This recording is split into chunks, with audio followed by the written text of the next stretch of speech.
Happy New Year's, you guys. I've talked to you a couple times already in the new year, but this episode today is very special to me, not only because of our guest, but because we get to celebrate 2022, the year that was in pop culture. Now, you might still thinking it was 2021 or 2020 because time means nothing anymore, but let me assure you that 2022 had some of the biggest, craziest, most insane, some beautiful, some sad moments of pop culture of all time. And I needed somebody really strong. I needed one of my favorites, and she stepped up to the plate and she was like, yeah, you know, you already follow her on TikTok and Instagram, but what you might not know, what I didn't even know, is that I knew she has this podcast coming out for Betches. Turns out it's already out, you guys. And it's called Crown Jewels with Bravo historian Samantha Bush. We love Betches. We love, like, Lex single-handedly is one of the people that got me into the Royals. And so let's introduce her right now. Lex Niko, welcome back to the show and Happy New Year. Happy New Year. Hi. Hi. Well, first off, congratulations on the show. So I've already got 5 episodes to catch up on. Mm-hmm. And how was your New Year's and how was your holiday before we get into the insanity of pop culture and even the Royals? Oh my gosh. I mean, holiday was great. I went home and I saw my parents in Canada. It was so nice. And saw, seeing a bunch of people in a very short amount of time. So 10 days flew by, and then I came home, had New Year's in LA, started work again. And if you guys know Lex, she travels nonstop. She's never not going, and she's always I'm in going to New Orleans locations. on Friday. I was just in New Orleans. I'm so excited. You are going to love it. It is such a magical town. But what are you going to New Orleans for? My friend's grandpa lives there, so just going to see him. Go to this girl's just out there visiting people for fun. These are like, there's not even a thing. She's just out there. She's never stopping. I have to, though. I have to slow down this year, I think. I say that all the time, but like, you think. I gotta stop. Can we talk about your hoodie? Is this a Ben Affleck Dunkin' Donut hoodie? I'm wearing a Ben Affleck Dunkin' Donut hoodie because we have to. One of the things we're already getting off to us. One of the things we have to celebrate this year. We were going to start in chronological order, you guys, but it's probably going to wind up just being a mess of stories throughout the year. But we do want to celebrate the Ben Affleck and J-Lo. They got married. 2.0. Yes, Bennifer 2.0 love wins. Love wins. 20 years later, they did this huge ceremony at Ben's house, his southern house. They looked delightful. J-Lo released more wedding photos over the holidays. And what I know. Do you love this relationship, or do you like this relationship, or do you not trust this relationship? Ryan, I love this relationship. Like, there is nothing, I don't know what it is in like my deep-rooted problems or like we haven't addressed guys, in therapy. If you used to date Lex 20 years ago, you too might be entitled compensation and you might be able to get back together with her just because of this relationship. Seriously, I live for a redemption story. I like that. You know, like The Notebook, when it's like they leave each other and then they find each other. They just like, she shrugs her shoulders and she's like, we have to be together. Like, that is the love story I live for. So seeing this happen, at first I was like, this is PR. And then they actually got married. And I'm like, they went through with it. A big wedding. You had a star-studded. You had Matt Damon. They had the Vegas wedding first, remember? Oh, yes, also, that's perfect. Yeah, they had the Vegas wedding first where they went and eloped. J-Lo did a beautiful post about getting married next to a gay couple and another couple. And that's great. That shocked us. But then they did the official wedding. And I just want to remind people where we were 2 years ago. 2 years ago, we were at the point where we were getting angry. Ben Affleck flipping off the paparazzi with his coffee cup. And just look how much can change in 2 years, you guys. Look how much. He wasn't with for the J-Lo then. No, not at all. J-Lo wasn't. Wait, I have to now think back. I'm like, isn't it crazy? Yeah. J-Lo, who was J-Lo dating? Well, A-Rod, remember? A-Rod, and then Madison from Southern Charm, he slid into her DMs and that came out. So it had a Bravo element to it. And it was like, and then Ben Affleck suddenly got back in the picture. And we found out that all this time, according to J-Lo, he was the one that always held her heart. And same for Ben, supposedly. I hope he emailed her. And like, to check in on her. And that's how they sparked things. Oh, it's my one of those, heart. Well, think about it though. In terms of pop culture, it really is amazing because it kind of harkens back even for you, the older set that listens. You talk about Elizabeth Taylor and she had the one husband. Who am I thinking of? Mark Anthony? No, or Chris, her backup dancer. No, not J-Lo. I'm talking about Elizabeth Taylor. Taylor. I was like, Elizabeth Taylor was married to Mark Anthony too? No. Oh gosh, I won't be able to remember her husband. Richard Burton, I think. But they were married a couple of times throughout their careers as husband and wives to various people. But this is wild. This is great for pop culture too, because this is incredible. They've got the music arm, they've got the TV and movie arm. They are a power couple at its best. Did you watch the J-Lo documentary Halftime on Netflix this year that came out? Oh my gosh, yes. I thought it was great. It was great. It was crazy to see what always okay, I love all of these behind the scenes of athletes, celebrities, whatever, Taylor Swift and Miss Americana. I love watching people's process, but also just seeing how hard they work. They grind. And sometimes they go to New Orleans just to go. Sometimes they'll just no, but I'm you're not right. out here grinding. No, I feel but see that you watch these things and you realize my question is then with pop culture, how they do find time for love. How they do manage when it's that high profile of a relationship. We have Beyonce and Jay-Z. We've seen the troubles they've gone through. I was watching last night the Lamar Odom TMZ documentary talking about how not documentary. It's a tawdry tabloid thing, but how he ran around on Chloe all those times. Mm-hmm. And it's wild thinking in that pop culture eye, you can get away with so much even when you have the lenses so on you. Right. And are seemingly extremely busy. You're still finding the time to do these things. How did J-Lo and Ben even find time to come back together, reconcile, take vacations, introduce their kids, plan a wedding, plan a second wedding? It's obvious.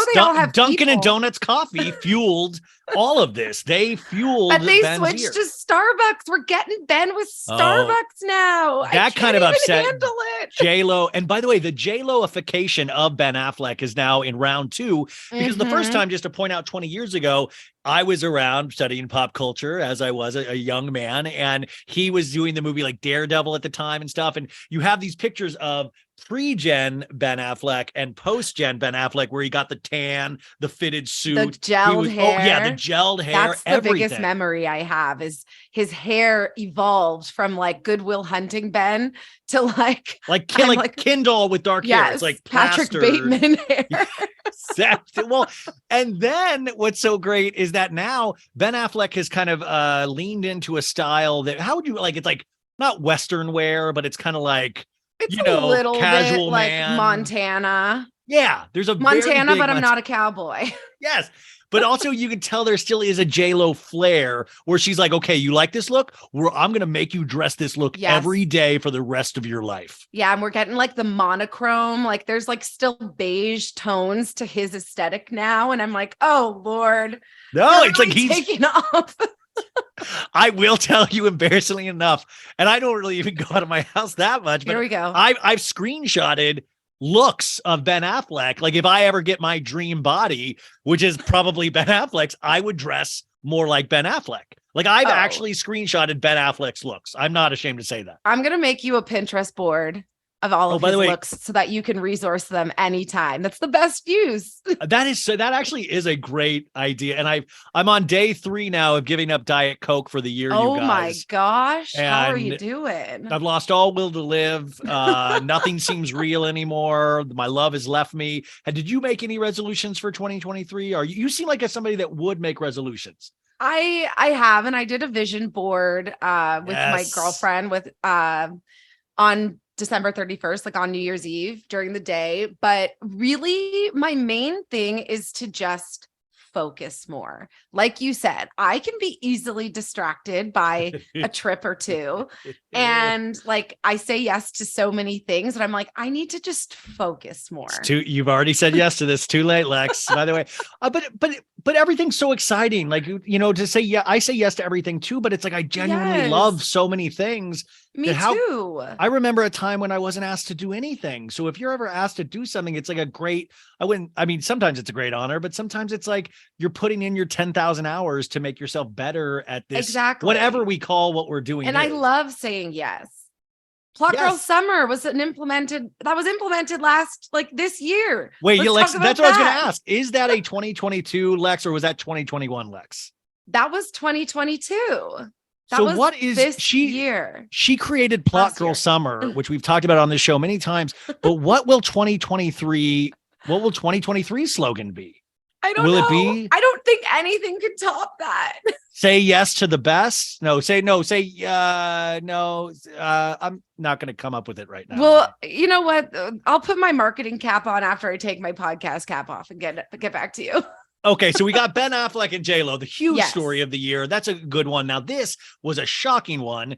In February at the Oscars, we had Will Smith not only winning Best Oscar for Best Actor, but he also slapped the shit out of Chris Rock after Chris Rock did a G.I. Jane 2 joke about Will's wife, Jada Pinkett Smith. You were watching the Oscars that night, right? Yes. Oh my gosh. That was one of the moments of 2022 that was like it was like watching the White Lotus season 2 finale. It was like something universal that everybody collectively experienced in real time together. And we were all in shock. We were in shock, but also, Lex, I would also postulate or put out the theory that we also were desensitized a little bit, where I think we got shocked as the week went on, because it's something that is like the top award show in terms of like classiness and, we're like knights and, people, all sorts of like blah, blah, blah. It's the night of nights. Oscars. It's all of the awards, like award season leads up to that evening. It's like the biggest night. We come from a pandemic, not able to do award shows. We're so violent with each other now in our actual worlds, politically, all of this stuff. And then the craziness of all of that makes its way on stage, because Chris Rock tells what's not even a good Chris Rock joke. It's a really subpar joke about supposedly Jada Smith's bald head, which turns out she has, was it alopecia? Yes. I didn't know the struggle with alopecia, but Nobody Smith all of a sudden, I thought my TV went like dead, because all of a sudden you see Will Smith going, "What?" But you keep don't, your wife's name, my wife's name out your fucking mouth. And then you see Will Smith walk up on stage and just fully handed, and you see Chris Rock making a Chris Rock face of like, "Oh, oh!" And people thought it was a bit. Like, I thought there was a time where we were like, "Is that a bit? Like, is that a part of the joke?" People were laughing. Wasn't. Yeah, well, but also it showed you then the other side of the insanity of where we're at in today's times, is that you had people like, it's a conspiracy. See, there's a padding on the side of Chris Rock's face. That wasn't a real slap. That was a stage slap. And I'm like, no, that was a real slap. Like, we tell ourselves lies because we can't imagine the Fresh Prince of Bel-Air, one of the nicest men in Hollywood, slapping Chris Rock over a G.I. Jane joke. Right. And he did. And it was like, also so crazy, because it's like, to your point, Will Smith has been like the creme de la creme of celebrity, right? Like, whether you talk about Scientology, whether you talk about him and Jada, whatever rumors are circulating, like, he is a professional through and through. And it was like watching somebody on an elastic band being pulled to its like very end and snapping. Well, and I think this also takes place in 2022 as well, is that his follow-up movie, Emancipation, hit Apple TV at the very end of the year, and it was supposed to be up for Oscar consideration, and it looks like that is not going to happen. Who knows? But it also, Apple TV has a weird way of not promoting their shows, but it's directed by Antoine Fuqua, a slave drama. These things usually are Oscar bait, these kind of roles. Like, it really, and you see Will coming out into public again, and I don't even think he necessarily wanted to this quickly, but they wanted to release this movie. I'm very curious about this, but you kind of see that this is going to take a minute for people to catch up with, because Chris Rock has not accepted his apology. Like I said, it's fine, but he doesn't want to talk with him yet, even though Will's made multiple attempts. Did you have any opinion of the Jada Pinkett Smith, Will Smith relationship to begin with? Yeah. I mean, there's so much, I just feel like that's one of these relationships in Hollywood where it's like, not even when it rains, it pours, but let's use that analogy because it's like there's so many rumors about the two of them. And are they in an open marriage? Do they cheat on each other? Are they solid? Are they like two separate people just living together for the brand? And it's like there's too much smoke for there not to be fire. So I've always been a little bit apprehensive on the two of them. And then what almost makes it worse for me, I'm almost done, I swear. No, like, please. I'm like chomping at the bit. Soapboxy, right? Like she has red table talk. So like standing on their soapbox, like they are the professor. And it's like, ooh, not everything, like you're trying too hard. You have Willow and Jaden, and Jaden tweeted that night. He goes, "That's how we do in this family," or something to that effect. And I was like, no, man, that's not how you do. Like this was you wear a Batman costume to weddings. He does. I point that out all the time.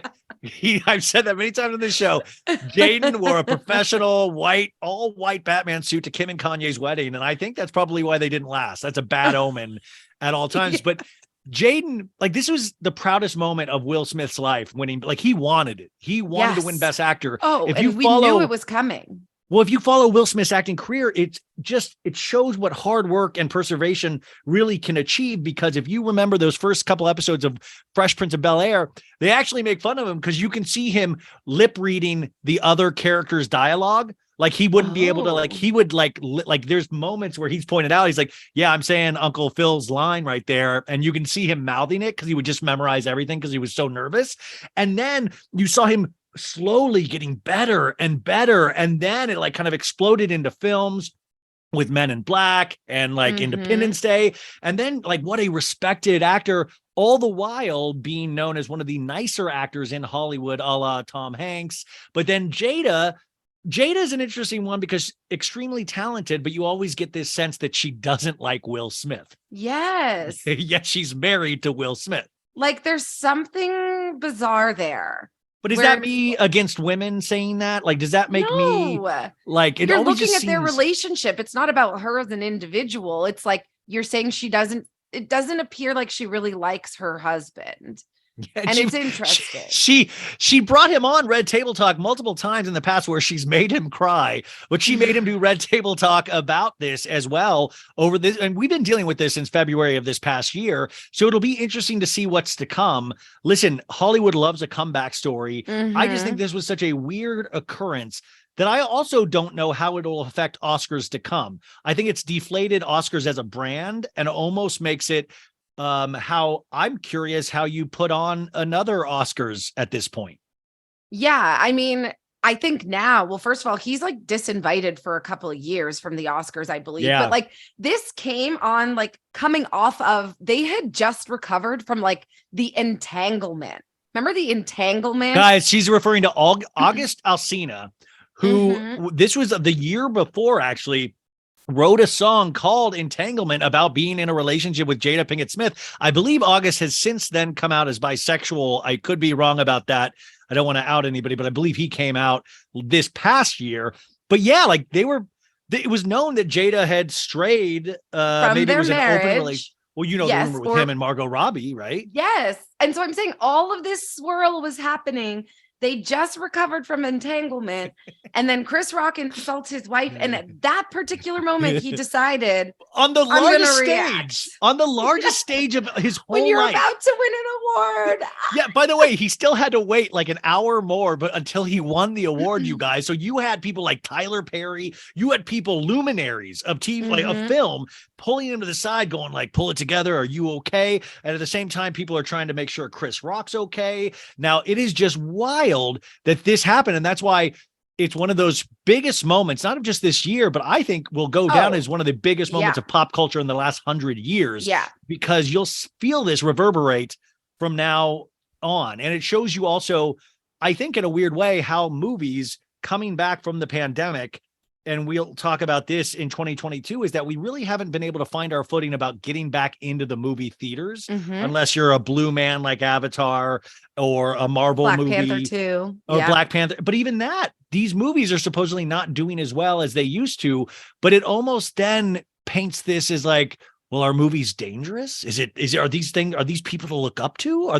We already point a real like spotlight on pop culture and celebrity culture and the Kardashians, all this stuff. But we always depended on movies, and the Oscars is like classing up the joint of making it proud to go see something good and of substance.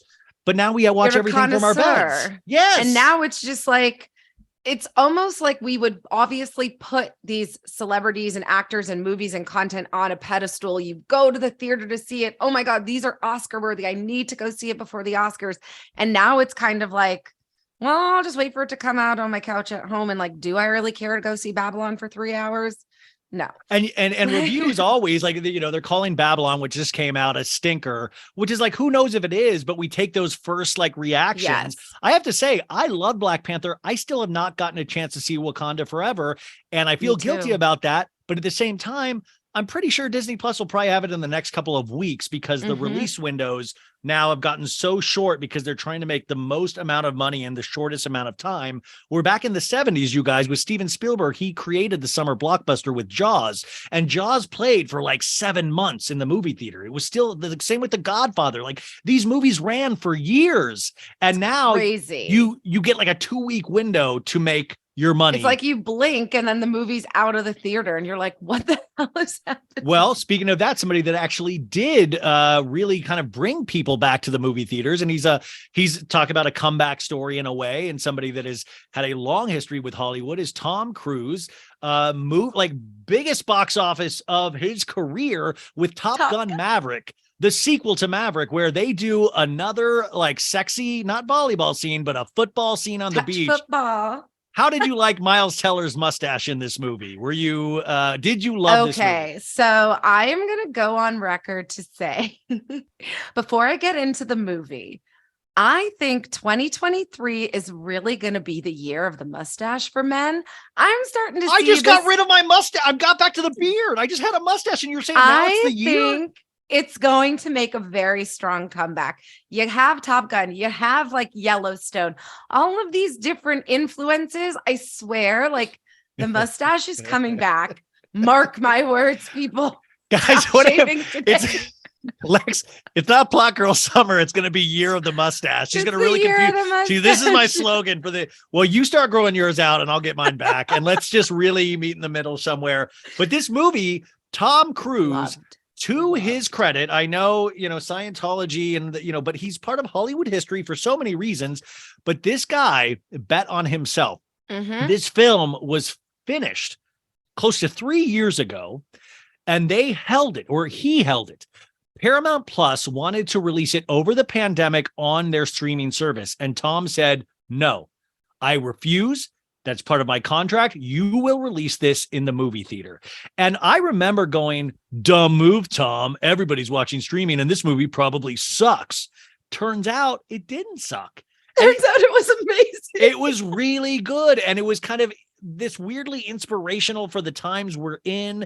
I mean, it had the American and Americana thing, plus a classic movie being retold with a character that we potentially all grew up with, and it showcased a lot of young men and women of diverse backgrounds, actors that the first one didn't even do as well. But, you had Miles Teller, and you had Glenn Powell, and you had Jay Ellis, really a who's who of young men and female. I'm trying to remember the female actress's name, but I know these and people Bill Pullman's son. Yeah. Yes. His son was the one with glasses, but they all have funny, catchy nicknames. Like, honestly, I loved this movie. I loved going to see it in a theater. Monica Barbaro, that's who played Monica Barbaro. I went and I saw this movie alone at Universal Studios AMC, always. And I was like, I cried. Yeah. My feet were on the seat. I was like nervous. It was a movie. It was so good. And it was so nice to be in a theater to watch that movie.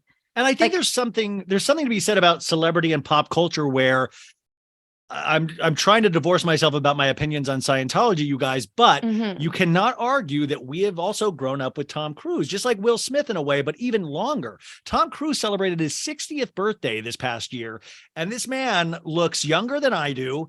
His knees still work. I mean, just like fit, like, and this guy doing his own stunts. He's obsessed with making movies that people want to go see. He's truly obsessed. He's making 2 Mission Impossibles right now, back to back. The first one comes out this summer, so keep an eye on that on 2023. But I thought, what an interesting way. Like, we almost kind of needed this person that we've seen for so long to tell us that things are okay. You're back at the movies. In fact, a lot of the previews before the movie would start off with Tom Cruise going, "Hi, I'm Tom Cruise. Thank you so much for coming to the movie theater to share this experience with us. We made this film for you guys." And it's going to take people like him to kind of keep movies and concerts and all of these things alive when it's sometimes really dangerous because of health concerns and stuff like that. So Top Gun was a huge 2022 thing. Loved it. If you haven't seen it, please watch it. It's so good. It's so good. There is so many stories with the Kardashians that I almost think they really cancel a lot of each other out. Is there anything that stands out to you? Because the Tristan stuff, I think he's cheated on Khloe every year for the last 4 or 5 years. So I don't know if that's necessarily special, but they had the Hulu show this year premiere. Of course. You had the Pete Davidson and the Pete Davidson relationship really ramp up and then also break up in 2022. Yes, we had Kim wearing the Marilyn Monroe dress to the Met Gala. Where do you fall on this? Do you find this aspirational, or do you find like this is like cosplay at the toppest scale, like the highest scale of cosplay you can do?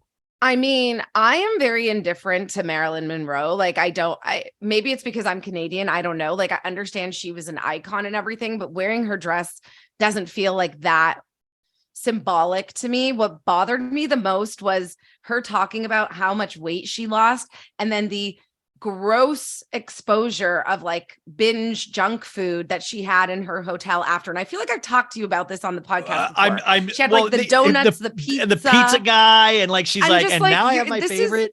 Like, what are you're promoting terrible behaviors around food for young women that look up to you and men. And like, it was not okay to me. That really, really rubbed me the wrong way.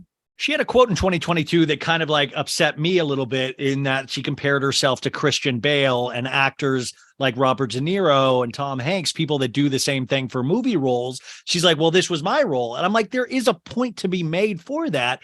But then to what end? We're then elevating Kim to say, okay, so you're thinking of yourself as an artist or a performance artist now, and not just, like she's going for icon here, right? Like that's And I also think there's something different to be said of like Marilyn did this originally, but it was iconic because nobody was doing this. That's why I use the term cosplay, because it's like, okay, but who is Kim? What is Kim? What is the icon Kim that nobody else has done? And that is you. That is essentially you. And to me, it used to be the fully figured body Kim that was so curvaceous and all this stuff. Yes. And now I feel like with the losing of the weight, and who knows if it's because of diabetic drugs or shots, but everybody has speculation and dissolving BBL. I think there's this weird sadness to it that almost her face looks starting to look set in. And I'm like, this, if you're going to start to think of yourself as a performance artist, maybe this shape shifting, she even used the term shape shifting in season 2 of the Kardashians. Maybe that's something, but Kardashian Colloquium, who I think we both follow, talks about this in a very intelligent way. I just sometimes wonder if there's an end destination in mind for Kim. Where does this all lead to? I don't know if there is. And that's the thing. I don't know if they know how to stop. And I just feel like last year, I don't know if it was the overexposure with the show, with the Kanye West of it all coming after Pete Davidson, him, Julia Fox giving interviews to Interview Mag about their date trying on clothes. Julia Fox came in January of this past year, a year. We've only had one. I mean, we had her in Uncut Gems, of course, But the Kanye stuff started in January of this past year, you guys. Mhm. We've only had her and by the way, she's going to be on Watch What Happens Live tonight, Wednesday night with Whitney Rose. So check that out. I think it'll be really interesting. But think about, yeah, you're right. She was writing these little, our date was this, everybody was buzzing in Carbone. And then we saw a TikToker's video of what was actually happening. Yes. And it was just odd. Like nobody was really talking and they were just, it was fake. All very fabricated, right? And so it's like, also understanding that we're breaking into this, like we're past the fourth wall now. And I just feel like with, Tristan cheating on Chloe so many times, with like, I don't know, Kylie and Travis, and like, who is their baby? They will show their daughter. They won't show their son. Like, it's just, everyone's kind of tired of them. For me, the highlight of Kardashians this year, because I am admittedly like kind of over them, was the Travis wedding. Yeah. So the Kravis wedding is another huge moment of 2022 where the family all went to Italy. I mean, weirdly enough, Corey Gamble did not, sponsored by Dolce & Gabbana. And it was this huge production. Now, part of me is excited for Kourtney because she seems like she's genuinely going to the beat of her own drummer. And that drummer is Travis Barker, and away from her family more. And that's always, I'm proud of her weirdly for that. But it also was this culmination of just the pop culture lens being so focused on this family. And you just wonder how much can the boat, the, figurative boat that they're in, taking themselves around Italy, how much water can it hold? Because I feel like there is this crashing of a way, especially where we ended the year. And I don't want to get too into this with Kanye and the anti-Semitism, but it's almost like the Will Smith stuff. These things happen. They're supposed to be joyous occasions, and something so dark happens where it makes you recontextualize what you're enjoying completely. Like, it's not funny anymore. Like the Kim shit doesn't even, it doesn't entertain me like it once did, or even make me laugh, because this other darkness is just there. Exactly. And it's almost like it's an overexposure. And now it's like, we know so much. And it is similar to Will Smith and Jada, where it's like, we are finding more and more of your secrets out, and that's okay. But it's also going against the grain of like the persona that you've painted for me. So for you to now come back and be like, oh, actually, we're not perfect, yada, yada, yada. It's like, that's fine. But also, I now like there's a mistrust there, like a distrust almost, which maybe is getting too psychological, Kim, but I'm like, no, I love, this is what I love is that, but with Kim, it's interesting just because she's always presented herself as Kim, or the role of Kim Kardashian. With somebody like Will Smith, we have to believe him as a slave all these years ago. We need to believe him as somebody from the future killing robots. And all of a sudden, when I'm watching these movies, all I'm thinking about is like, I wonder if Jada yelled at him today. Like, I wonder if, like, I'm not even escaping, but at least with Kim and all reality shows, I guess you could say this, at least they are pretending to be themselves, and we don't have to do the magic of disbelief that we count on with actors and acting. It's like today I made a joke of, we had the TMZ every January. We had it last 2022 as well. Leo DiCaprio's on a yacht with a bunch of women. We got that story again. We've gotten the same story with that yacht in January for the last 20 years. It's death, taxes, and Leo on a yacht. And no matter if he has a girlfriend or not, he's on that yacht, you guys. And I kind of like, I was like, you need to be more specific, TMZ. This could be any year. This could be any but that guy's going to be on a yacht. There's going to be women there. But also at that time, when you then watch a DiCaprio performance, part of us is like, really good actor, but part of us is like, man, he likes young women. He really does. He's just not going to stop.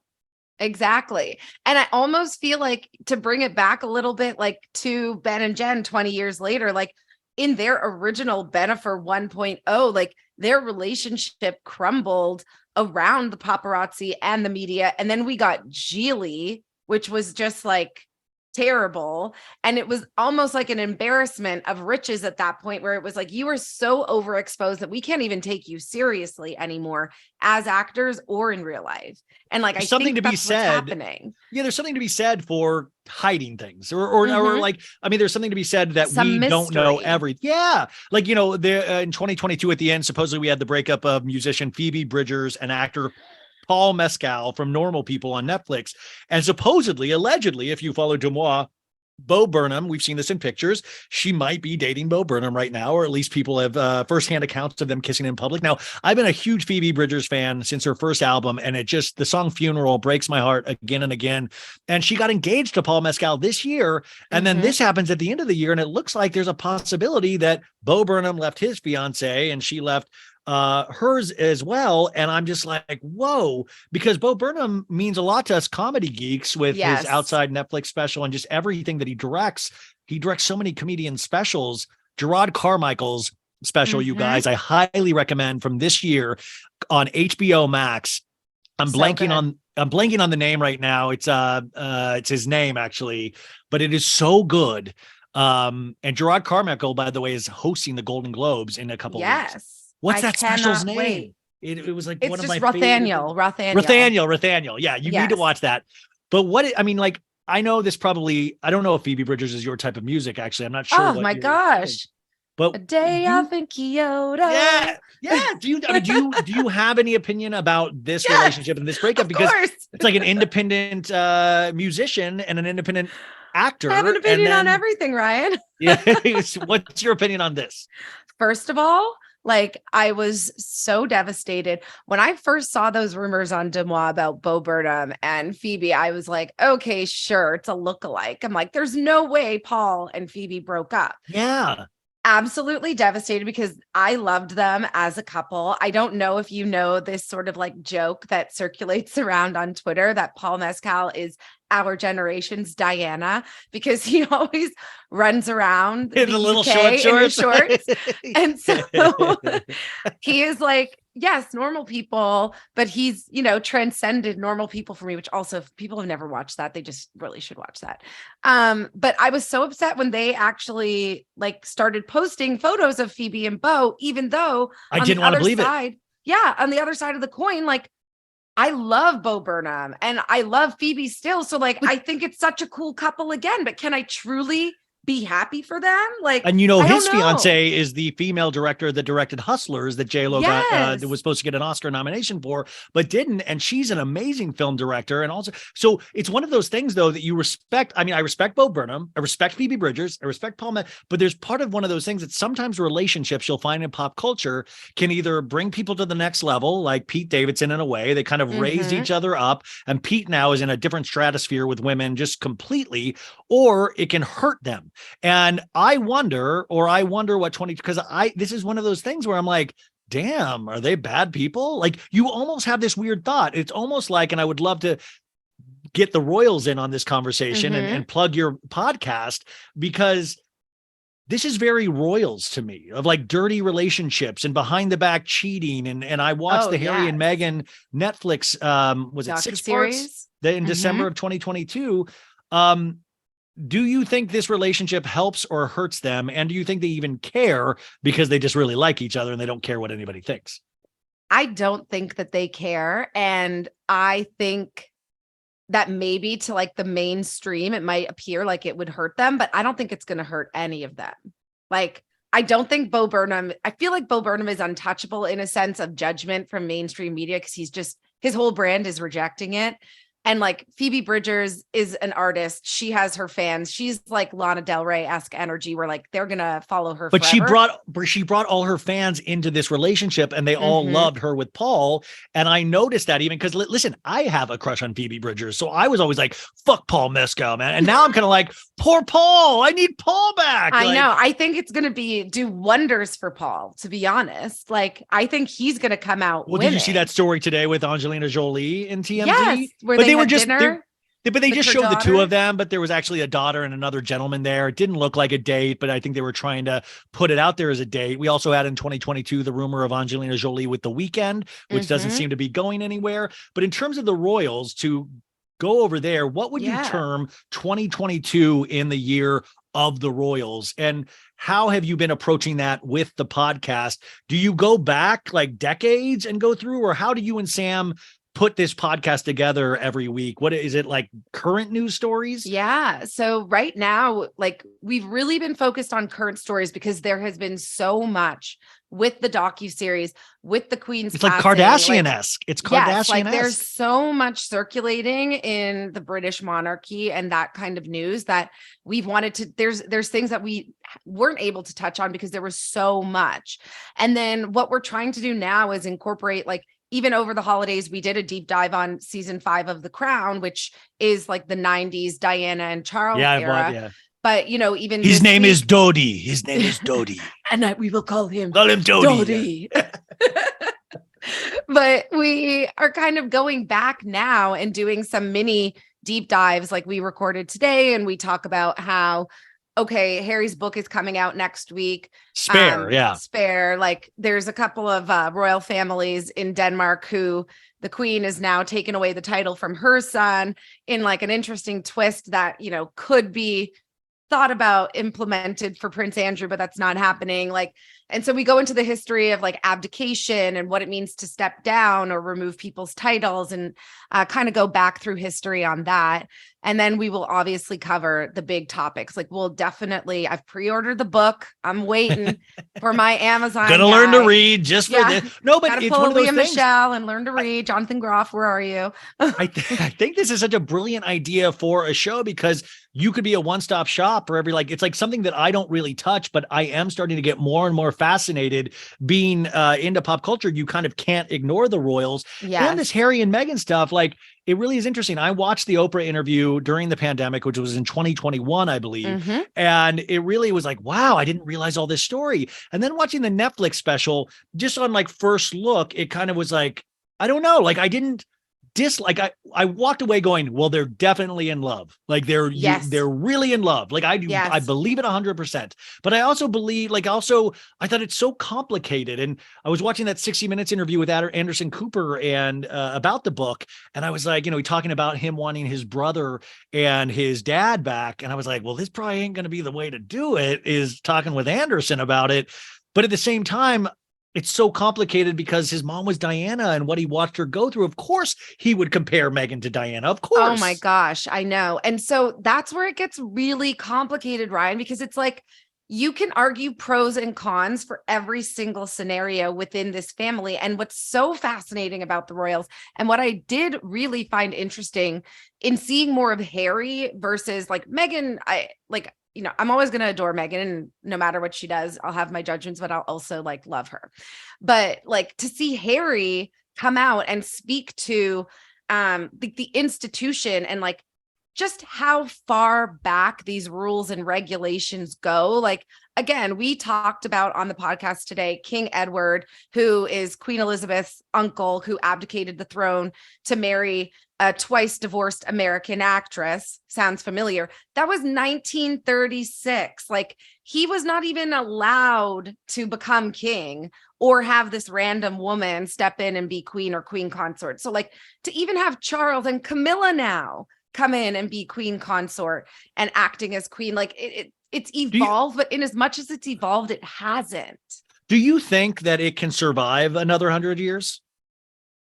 Honestly, I think that the people in the monarchy are going to have to be flexible in updating with the times for it to survive.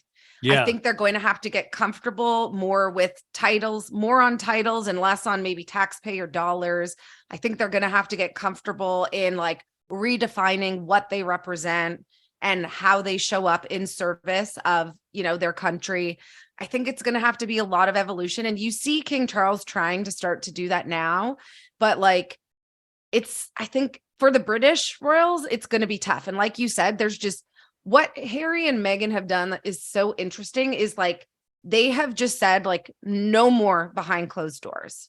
Like we're putting this out in the open for our mental health, for your mental health, for like lack of the British media's ability to, you know, create stories and narratives. Like no more of this. Like if you're talking, we're talking back.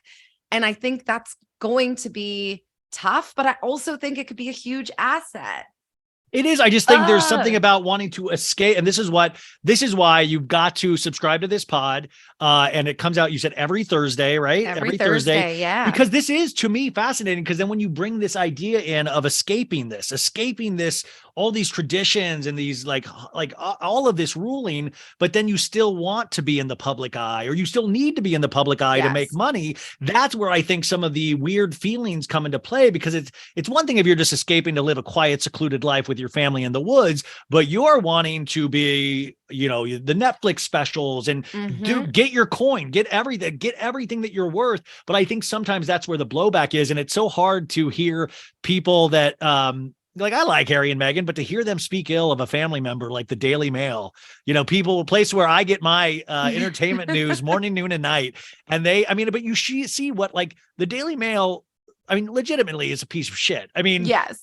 But it's still, we all read it in this industry. Yes. It's like I'll refresh that thing every hour. But of course, even when this came out in December, you guys, you read all the negative articles, bam, about how horrible Harry and Meghan are, but you realize this is completely, they are against them. You have to remember that where you're reading anything from. Yes. And you will, the biggest argument, there's two things that were interesting that came out of that docuseries in relation to the royal family in real life. And like in season 5 of The Crown, they talked about how Diana was like their biggest asset. There's like the prime minister giving this like speech or monologue talking about how like she's their biggest asset to modernizing the royal family at that time. And there's this discussion, and the similarity comes into play because when Harry and Meghan first got together, the public adored her. The media adored her. Yeah. And then she started superseding more senior royals, cough, Wills and Kate cough, in public adoration and attention. And that's where we started to see the narrative change on them. And then they were ultimately used as a scapegoat. But like, for as much as I want to peg Harry and Meghan, I'm like, you guys got to stop talking about this now after the docuseries, the book.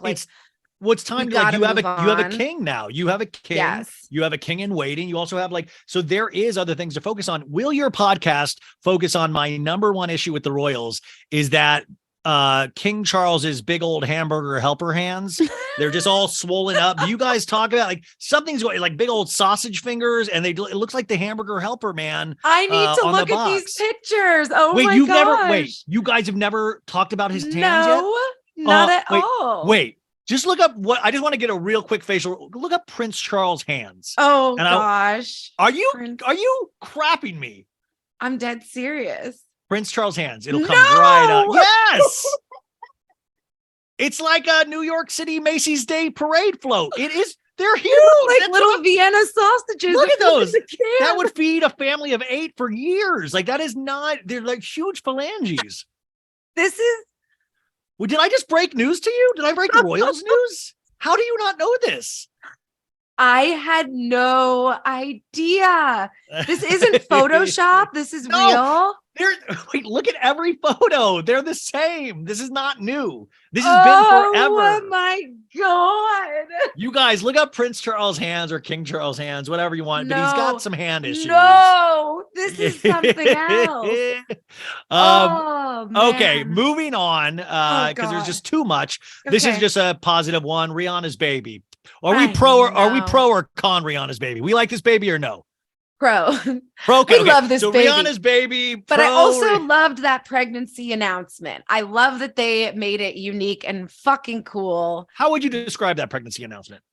Fucking cool. Just Rihanna. So, kind of like Beyonce when she did the whole photo shoot for the, Yes. No, it was but Rihanna. Better.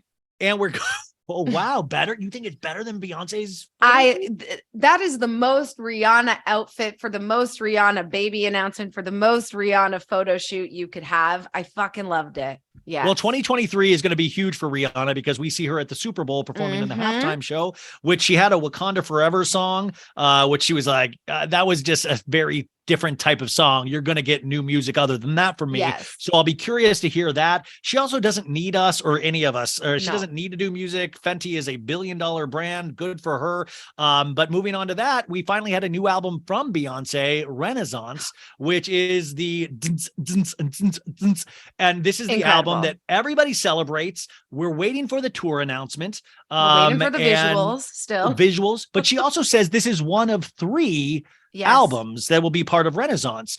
The tour announcement is supposed to be coming any day now, but I will say very smart, because she got out of Taylor Swift's way, who finally announced her long overdue concert after Eras tour. 3 new albums being released. Eras. Are you one of the lucky ones that got tickets? Okay, so I was not, but want to talk about internet people being real You ones? son of a bitch. She did this with the, was it Bad Bunny Con or what was it? Maluma Land. She did. This is not, I do not have free tickets, but Kelly, Laguna Biatch, I love Kelly. We love Kelly. Kelly's awesome. Got tickets and she wrote me and was like, if you want to come to New York, one of these tickets has your name on it. And I was like, yes. Is that not a real one? If I beat you to New York, there is a chance that and you know what's so good? I had Kelly on the day we talked about her getting tickets, and little did I know that she was going to take you, or I would have started bad-mouthing you that day on that podcast. But congratulations to be able to go to the Eras tour. That's I huge. am so excited. And it's funny because I did not realize I was a Swiftie until back in 2020. One of the first times I recorded as a guest for Kelly with Laguna Biatch, we were talking about Taylor Swift, and I knew all of this stuff about Taylor Swift. And she's like, bitch, you're a Swiftie. Oh, wow. Did you come out as a Swiftie to your family yet? Has it to everybody? Swifties assemble. I need to know everything. It's interesting. All the time. If you compare Kanye and Taylor, because of of course, the award show, the VMAs, all of this stuff, you see that they have wildly gone separate ways since then. And Taylor is on one of the hottest streaks of any artist of all times. She can't seem to do wrong. I will say it was a little, I will say one negative thing is that I don't think she needed to sell 4 different types of the Midnight's album. So it created a clock on the background. I was like, that's a little bit, because these people, my buddy Matt was like, yo, if you buy 4 of these, it comes a clock. And I'm like, Matt, did you buy 4 of those? He goes, no. And then his wife's like, yeah. And I was my God, I know. And all the little young teen and tween Gen Z Swifties are out there, even the millennials buying those at Target, $14.99 a piece, probably. I don't know the cost of CDs. Oh no. We don't even have CD players anymore. No, this is one of the first years, 2022, that vinyl has surpassed CD sales overall, which is just wild to think about. Vinyl has come back, and Taylor Swift is a huge part of that. Taylor Swift is one of the number 1 vinyl sellers of this year, if not the number 1. And she's one of those people that makes people go out and buy vinyl because it's kind of cool. But Ticketmaster got into a lot of trouble due to this sale. We couldn't, none of us barely got tickets. It was like jumping through hoops. They screwed up, and because of Taylor, Ticketmaster, they're going to deal with legislation because they, unless you work for them, and then I love you guys and you should talk to me to get free tickets. But Ticketmaster and Live Nation, it's almost like this monopoly where one owns the venues and one owns the ticketing service, and together they create this monopoly that really screws the fans and gives it to secondary markets where they can upmark the tickets by 1,000%. And they own those too. Doesn't Ticketmaster own SeatGeek or whatever? So it's verified reseller, but it's still them. Yeah, exactly. Hub or something. Yeah, it's something where it's immediately you're paying. Somebody said, somebody that showing a $40,000 ticket on the floor for a Taylor Swift concert. And how do we get, they call it dynamic pricing, I believe, but Bruce Springsteen had it happen with his tour this year as well. Let's see here. Elizabeth Holmes was convicted January 3rd of 2022. And she has been sentenced. So that's been a year, but we also had Amazing TV with her story on Hulu with The Dropout. What did you think of The Dropout? I loved Amanda Seyfried in this. It was a slow start for me. It took me a while to get into it, but then again, it was one of those things that I not only enjoyed the show and I loved the acting, and I loved the gentleman who played her like partner, the guy who is the dude from Saeed Lost. on Lost. He was on Lost, and he like and that one scene with her dancing and like Had a love. yeah. But like I loved the buildup of this show and watching her like break down.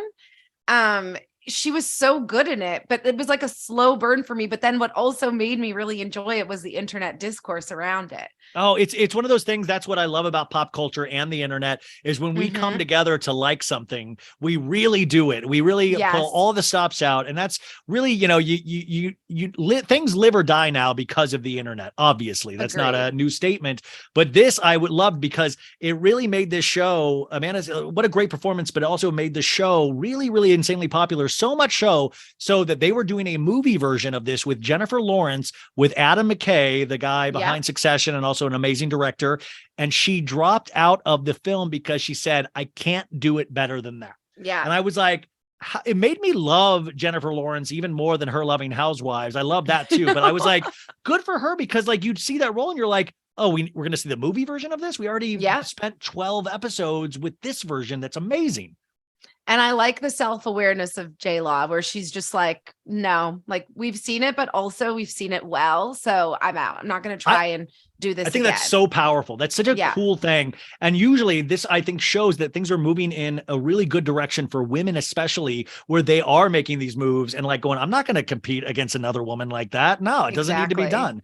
Now this is a sensitive topic, and I really don't know where we go with this because there's so many rumors towards the end of the year, but a huge year for Britney Spears. She got her conservatorship removed, and she also got married. Yes. Her marriage was attended by Madonna, Selena Gomez, a who's who, Paris Hilton. The best and brightest of CAA. But there, you know, unfortunately, there is still so much mystery surrounding Britney Spears, and freedom, you get to have mystery. That's not us for us to judge, but it is weird. I really don't know. Her husband, Sam Asghari or Asghari, I don't know if he's good or bad. I'm so confused at the end of the year. And I think this is part of the reason they got her in this place in the first place, is us kind of speculating, but it's hard not to speculate when you're one of the biggest pop stars of all time. I know. And I think like I've honestly had to remove myself from consuming the Britney conversation TikTok, because it's like really sad. And I know there was like a ton of speculation. Perez Hilton made some video being like, guys, around Christmas, it's bad. And she goes, and nobody's ever guessed. She goes, nobody's ever guessed what it is yet, but I have a source that told me and Dumois. And I'm like, okay, this is just not the type of shit we should be throwing around, but I understand that it happens. But I really hope that whatever is happening, like, I just want good people around her. And I still don't feel sure of that. Like, I want to believe that Sam is a good person, but you just never know people's intentions. Like, I'm worried. I thought when Perez Hilton made that video that she had passed away and people weren't talking about it. And then we saw her like post the random Instagram with Jamie Lynn. Yeah. But see, guys, this is why, like, I'm such an idiot that like, I'm like, the internet discourse allows sometimes for really smart discourse, but also allows for the stupidest, where like, I'm like, wait a sec. Like literally I was reading and almost believing, I was like, Britney's got a clone. They cloned Britney. That's a robot Britney. I knew it. And you'll believe the stupidest things because you're in bed at 2 a.m. and you've had too much wine over the holidays with your mom. And you're going there. I know it's a robot. I know it's a robot. Yes. I get in there. And like, that's like, so me, this dude that graduated from the Harvard of the West, Arizona State University, all of a sudden is like, I got it figured out. It's a robot. Never worked in tech in my life. And I'm sitting there going, and then the next morning you're like, what the fuck were you thinking? Like, what? Like, you believe that was a robot? You idiot. Yeah. And I just hope all things well for her. I don't know. I know. I guess, I don't know. And I don't have any place or foundation of comfort to make a prediction or an educated opinion on what's happening. Now, I am having dinner. Do you know Jared Lips? Like yes, I love Jared Lips. Yeah, I'm having dinner with him tomorrow. So I will try and get some info. I will. Yeah. And Jared, by the way, he's been on the show many times and part of the really Free Britney movement. And I should have him back on the show, actually, now that I think about it, because I want to do it in a really respectful way, but I don't know how to talk about it like in these stories. Talk to him for sure. Okay, so this also was the year of the divorce getting together. We have Tom Brady and Gisele's divorce. I know. We have Amy Robach and TJ Holmes divorcing their separate partners, Good Morning America, and coming together as a couple. And it seems like they're still together, yet they're still in off Miami. air. They're in Miami. Still off air. You think this is a sexy couple? You love this. This is a sexy couple, and this is like low stakes. There's not a ton of not to Andrew Shue, not to their exes.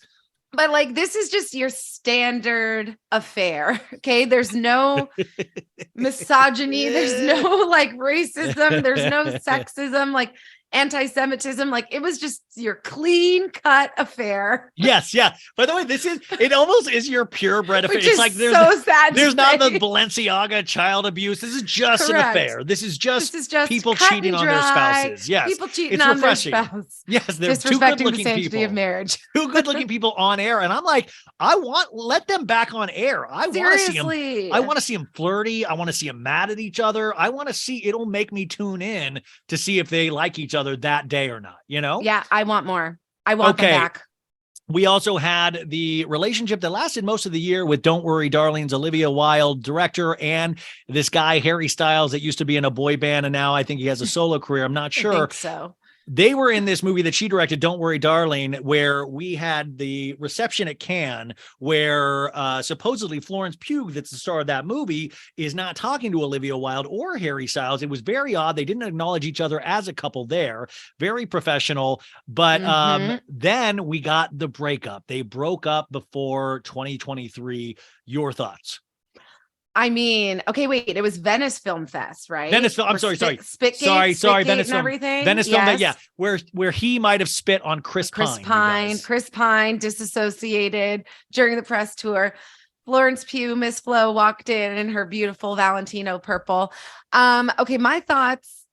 This again was like one of the most delicious dishes of pop culture for me in 2020. Because again, it was one of those things that took over everything, and everybody was talking Jason about Sudeikis involved as well. The salad dressing, hot off Ted Lasso from the nanny. Yes, saying Jason's drunk and miserable. Yeah, like there was so many intricate details to this that it was so wild. But like in terms of their actual relationship, like I feel sad in the sense that I think all of that kind of culminated in them having to break things off, but I think they genuinely were into each other.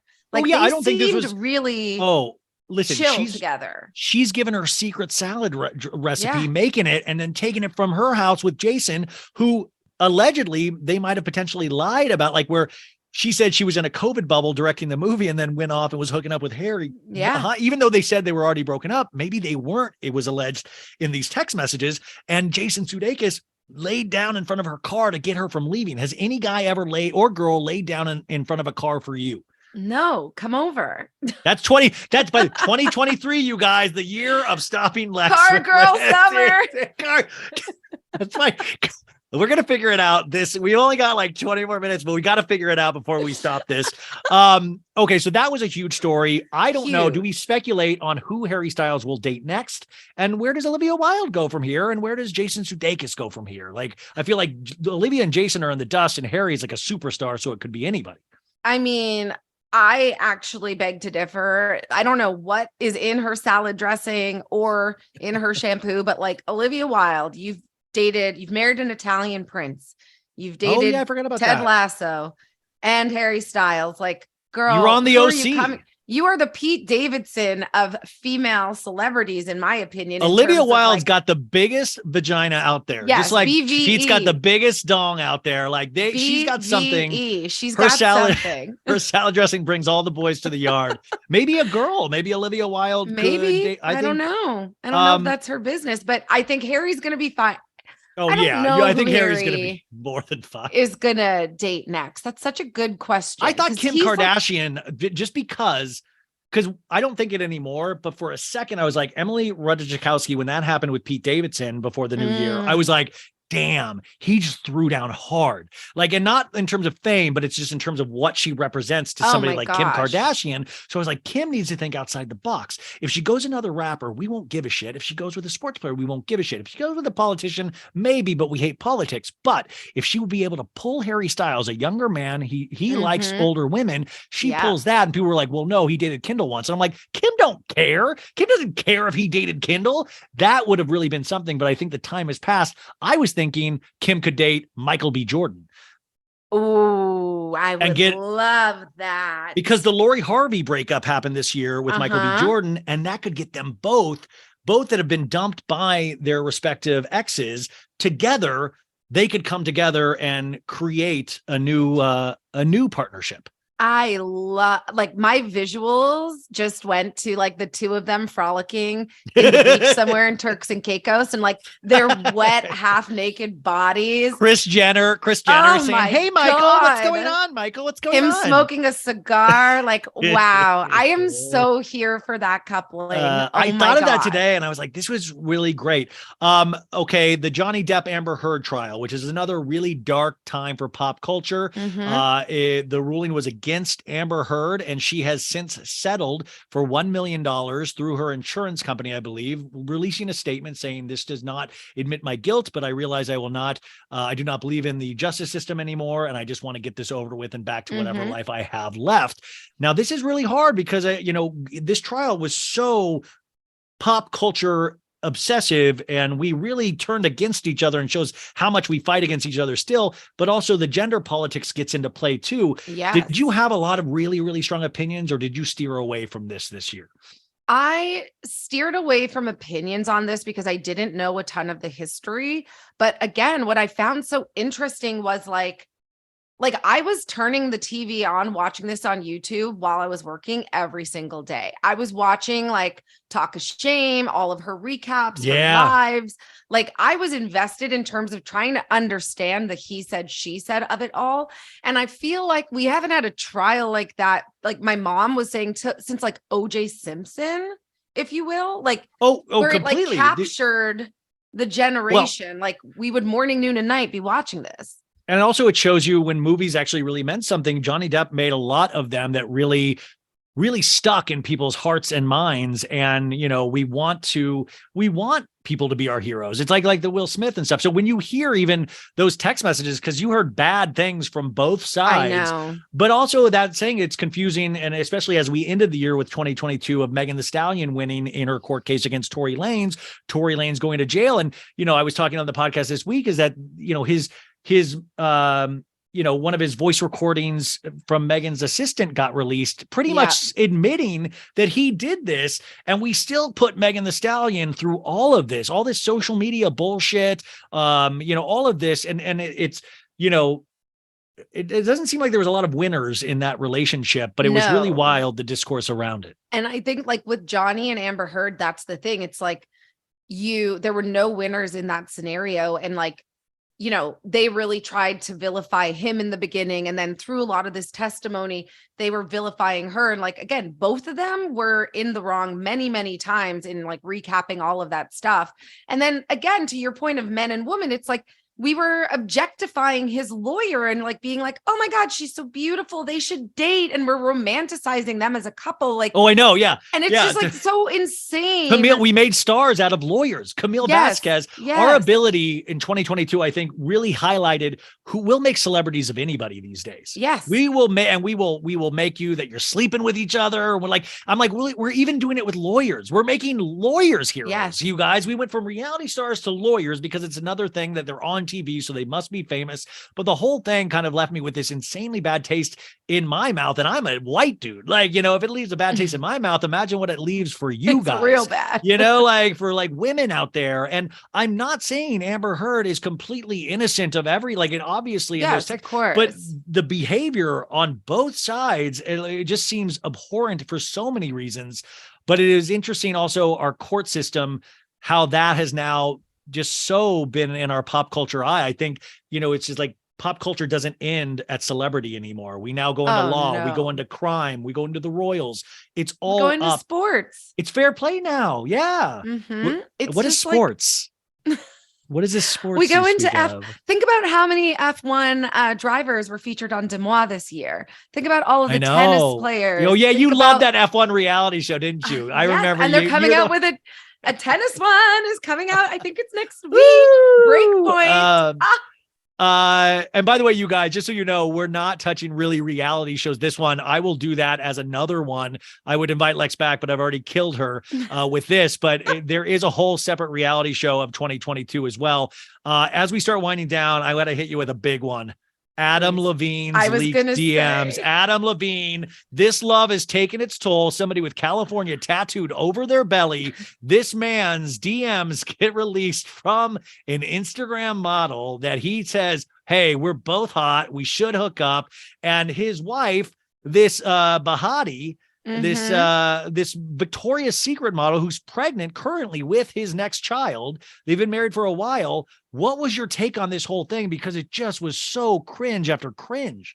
This for me was the most embarrassing moment for any celebrity in 2022. Like really, this wins. And only because we saw those texts and how fast people were on top of it. Like, what was it like? That body of yours is absurd. I may need to see that booty. Fuck. Like, it was just like, it was like, but also my 21-year-old boyfriend in college would be MSN messengering me. And when he's like cheated on me. And then on top of it, he's asking Sumner if he can use her name for his unborn child. This all started. This came to fruition because she made it after Adam Levine asked if I can use your name for our child because we love it so much. After not talking to her for months, she made a TikTok video. TikTok, of course, being the app that will probably end the world at some point. She made this video that went viral and kind of broke. And then other girls came forward. I also just love what really did it for me was Adam Levine's insane confidence. Because in these text messages, all of them would be like, you're hot, I'm hot too. Like he would always say, I'm really good looking as well. Two hot people should be together. And you want to talk about being like a white man in America, like the audacity of Adam Levine. Like, I understand you're famous, sure. And like, you're very famous if that, but like, sir, holy cannoli. How does this man ever sing the song Telephone again? Like, it's like a romantic song. Step outside confidently after this has all been exposed. I can't believe it. Well, the weirder part of this pop culture wise is that he did step out with his wife multiple times on the beach. She seems like she's okay with this. Now, you say they could have an open relationship. This isn't your business, but okay, fine. They have an open relationship. He's still creepy as fuck in DMs. Like, he's still creepy as hell. This girl who I had I knew her through a third party, the girl that Sumner, like he actually put her up in a place to stay for a while. Like this was an actual relationship. This was more than just like casual flirtation. This was actually a relationship. And you're just like, damn, dude, like, damn. Yeah. Damn. It's like the audacity of Adam Levine is something I hope, maybe 2023 is the year that you and I try to channel some of that confidence and some of that energy. I can't do it. Maybe it's just the summer of Adam Levine. That's our mojo. Forget Plot Girl Summer. It's Adam Levine summer. It's creepy in the DM summer, baby. Let's go. But it really is. It shows. Maroon 5 announced also a Las Vegas residency like a month and a half after this, which they had been planning for a long time, which is just like really bad timing. Because like I think it's kind of, to use a 2021 word, chuggy. Is that what it was? It's chuggy to actually like see Maroon 5 now. It gives me like, ugh. It was already not their elevator amazing music. Yeah. Also, wait, I gotta say, I think I got it. What? I think we're gonna call it the Sumner of Adam Levine. whatever they do name that baby, though, I'm gonna get into Adam's DMs and say, can I name my baby that baby's name? Because it's so beautiful. Speaking of babies, Nick Cannon had his billionth kid this year in 2022. He actually did have, I think, a kid, and his last one had December 21st. There was multiple kids. It's not even, but he then gives these interviews where he's like, it's really tiring going to all these people's house for Christmas. And like, why didn't you think of that when you didn't wear a condom in the first place? You dummy. What is the purpose? Like, what was the reason for having all of these kids? You're gonna be tired the rest of your life. You're not like poor Mariah Carey's kids are always gonna get hit up for money from their step siblings, half brother and sisters. Bullshit. And like this Nick Cannon, I'm not for big government, but I am for the government stepping in and getting this guy like, what's not vaccination, but let's snip a vasectomy. Vasectomy, yes. Tell him he's going in for a vaccine. Give him a vasectomy. Say, I got the wrong V. Make him the spokesperson of male birth control. Please. By the way, you may know me. My name's Nick Cannon. I'm from MTV's Wildin' Out and also having a million babies. When I don't want to have a baby or can't afford one anymore, I use male contraception. Also, Stranger Things came out this year on Netflix, making the Kate Bush hit from 1985, Running Up That Hill, a hit again. And she has been a millionaire this year alone, just from the residuals on that song in 2022. So congratulations to Kate Bush. Were you a Stranger Things head? Oh my gosh, yes. Yeah, I loved it. Season broke me. I know. How long do we have to wait till the next season? Who knows? Probably okay. Also, do you know what the sound of this is? That, of course, is Miranda getting finger banged by Che Diaz and just like that, the return of Sex in the City triumphantly returned to HBO in December of last year. But we really saw the big episodes in 2023. So that was a huge, and they're filming the second season right now. And Che Diaz returns. That's where very this excited. Meme came from. Yes. This meme. In the kitchen. And poor Carrie's wetting herself in bed because she asked her friend to come take care of her, Miranda. And this Miranda leaves Steve like, I got one ball, Miranda. I love you.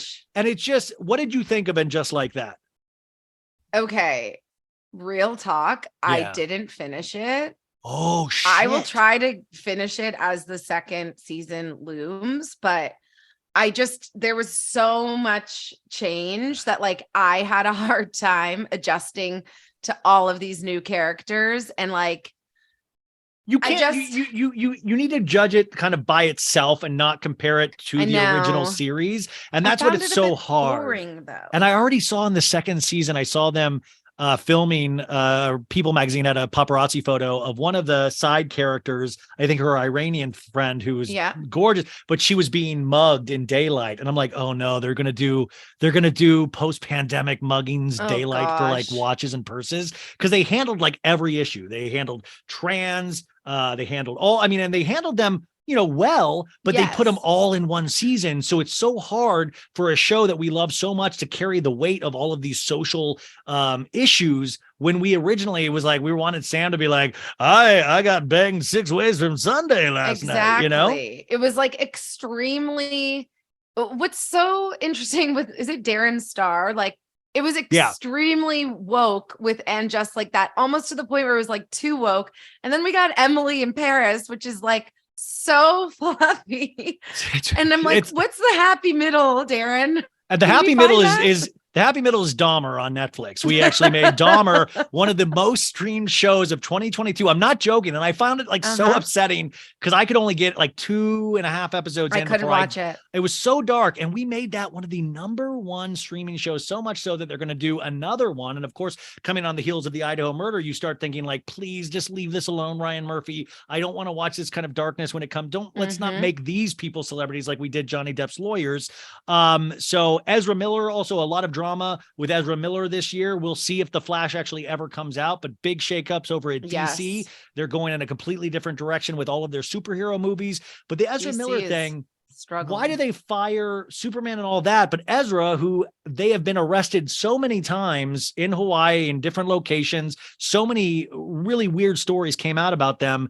yet they keep Ezra. And they must just really have spent so much money on The Flash. They scrapped Batgirl, a $90 million movie for HBO Max with a female lead with Michael Keaton in it as well, but they keep Ezra's The Flash, and I just don't know what the deal is behind the scenes there. There's got to be something going on there as a reason why they cannot let them go. Like, you let Henry Cavill go as Superman because of alleged like work ethic or an addiction to video games or something of that nature. By the way, that's like, I was reading the Dumois thing of like, he had a real addiction to video games. And I'm like, okay, yeah. And like, and I'm like, that's like a reason to let somebody go, but then you're not letting Ezra Miller go when they should actually be let go and be put into some type of like help or care. Mental health facility. And actually they have actual issues that should be attended to. Yes. And when they're harming other people, I think you shouldn't then be leading a tentpole film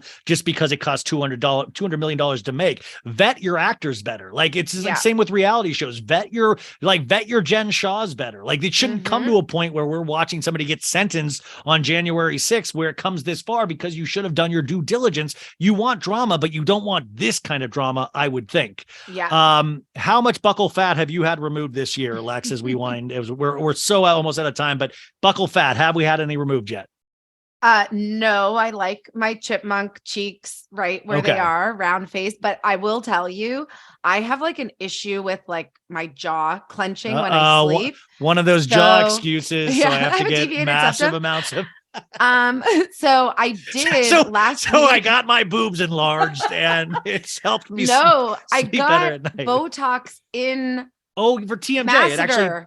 It actually my old roommate did that too. The greatest feeling in the world. It's changed it hasn't even been a week. It's changed my life. Like, I don't wake up with my jaw super clenched. It's bizarre. I wish I did what it could do for your forehead. Like, imagine what it could do if it could do that for your jaw. She said that I actually didn't need Botox anywhere else. You don't. That was a complete joke. It's just because buckle fat is turned out to be the 2022's Hollywood best kept secret for chiseled cheekbones. And you're seeing everybody do this. And it's just so gross to think that there is some pool of buckle fat in Los Angeles that you're going to slip on. But it doesn't look good. No, it looks like you're like haunted. Good. It looks completely gross.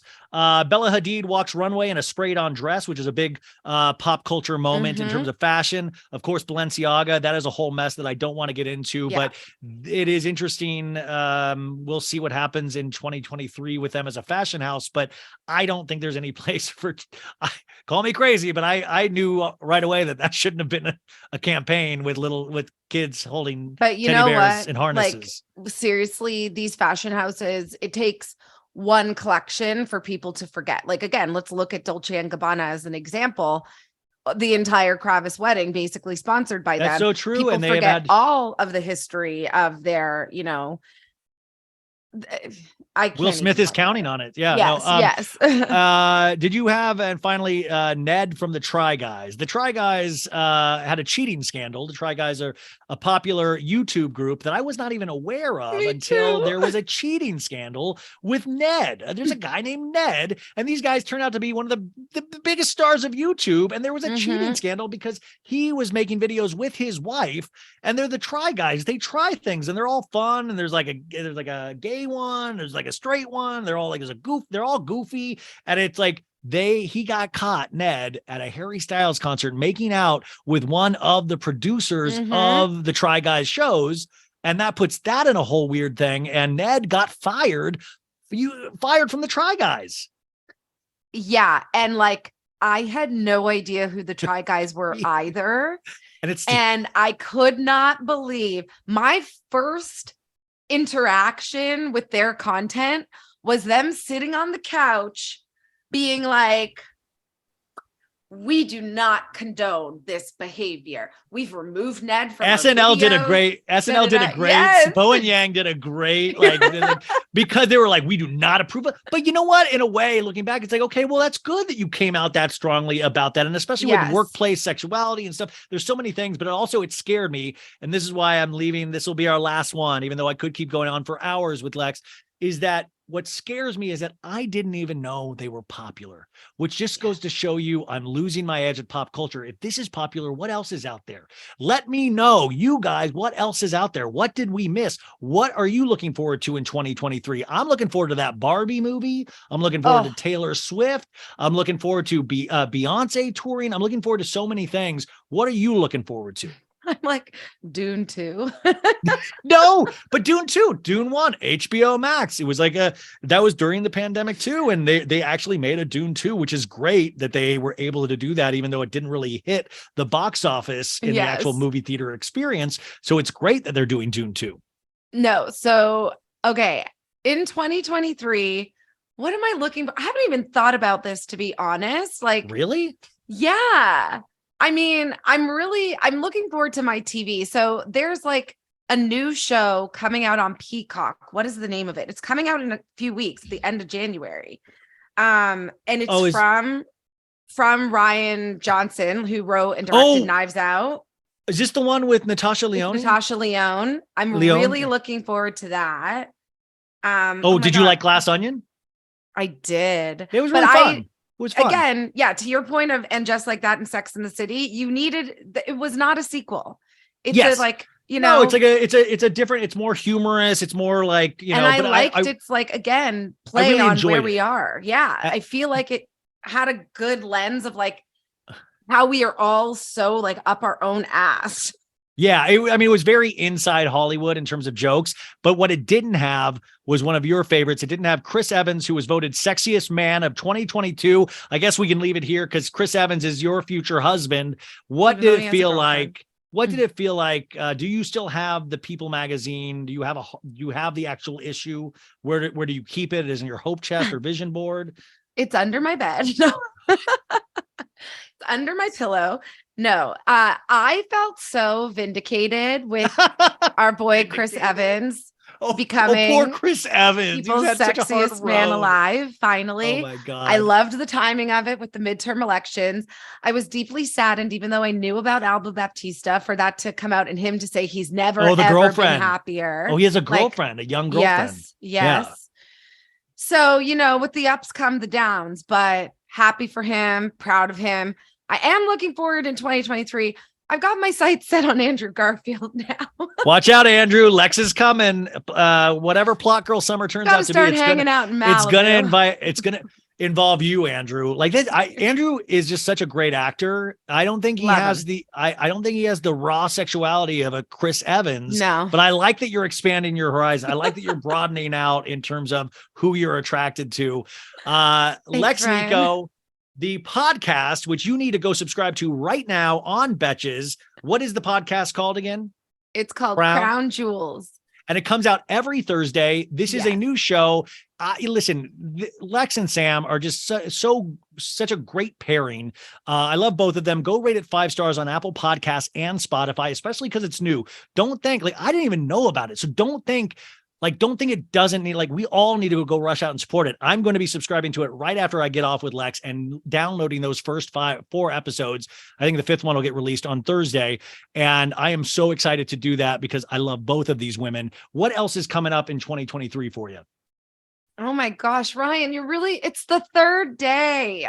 I'm just trying to sort out my week. Wow, negative Nancy on 2023. Wow. No, whoa. You know what I will say? 2022, as like many highs and lows as there were, was a really big year for me of personal growth. And I made great strides in therapy, in my personal life, in my professional life. And I just want to continue on that wave. I'm not trying to overdo it or underdo it or whatever. I'm like, where I am right now is good. Let's just I love maintain. That's awesome. So maintaining and actually taking stock of everything good that happened in your personal life in 2022, which I think is good advice for all of us to do before we even start looking at 2023. So ride this wave that you're on, follow the direction that the water is going, and please keep tuning in here and to her podcast. And hopefully Lex will keep coming on this podcast so we can have a really bright and happy 2023. Because I love podcasting with you so much. So thank you so much for being here to sum up what a wild year it has been in pop culture. And I know we just scratched the surface, but we got to get into 2023 I had now. a great time, Ryan. Thank you. Thank you.